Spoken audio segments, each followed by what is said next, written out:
عم تعاني من مشكلة الشخير والناس اللي حواليك عم تستغيث.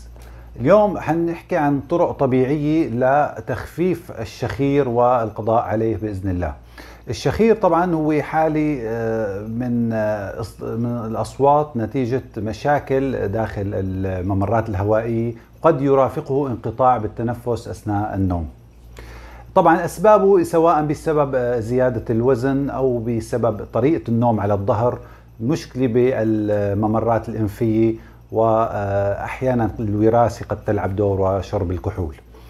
اليوم عندنا نقاط لعلاج هالمشكلة هاي كتير مهمة. حنستخدم فيها الطرق التقليدية بالضغط على بعض النقاط. النقطة الأولى حتكون مباشرة عند نهاية الأنف مع الخد. هالنقطتين كتير مهم انه نشتغل عليهم، ندلكها دقيقة 5 ل 6 مرات باليوم بهالشكل مشان نحن نفتح الممرات التنفسية.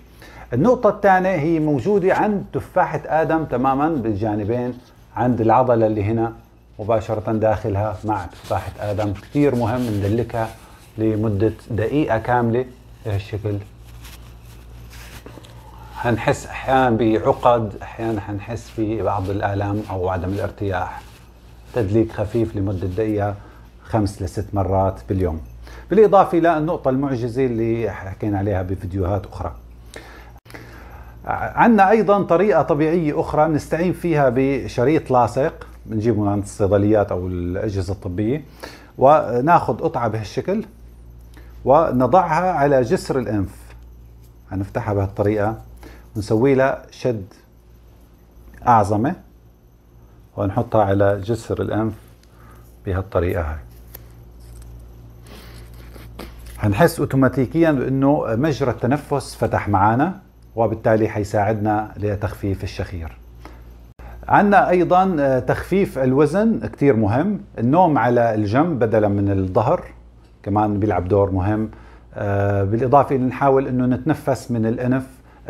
شرب الدخان او النيكوتين او غيره يكون قبل، نحاول نحن اخر 2 3 قبل النوم نوقف يعني التدخين. طبعا هو الافضل انه نوقفه دائما.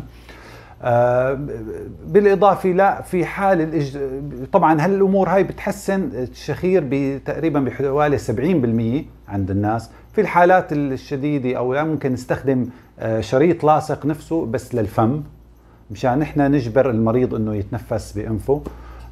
طبعا هاي الى يعني بالمراحل الاخيره ممكن نستعين فيها. هاي اهم النقاط والنصائح بالنسبه للشخير. جربوها واكتبوا لنا بالكومنتات وتابعونا باستمرار، ونشوفكم على خير.